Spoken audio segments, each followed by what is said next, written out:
Aziz tungi smenada ishlardi. U shahar chetidagi eski mehmonxonada qorovul edi. Bu bino allaqachon yopilishi kerak edi, lekin hujjatlar sabab hali rasman faol hisoblanardi. Ichida esa hech kim yashamasdi. Soat tungi 02:17 da Azizning telefoni jiringladi. Noma'lum raqam. U ko'tarmadi. Bir necha soniya o'tib yana jiringladi. Bu safar ko'tardi. Alo? Telefonning narigi tomonidan faqat nafas ovozi eshitildi.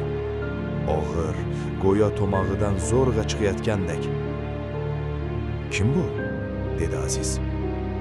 Shunda pichirlab aytilgan ovoz keldi. Men pastdaman. Sen meni yopib qo'yding. Aziz muzlab qoldi. Pastda podval bor edi.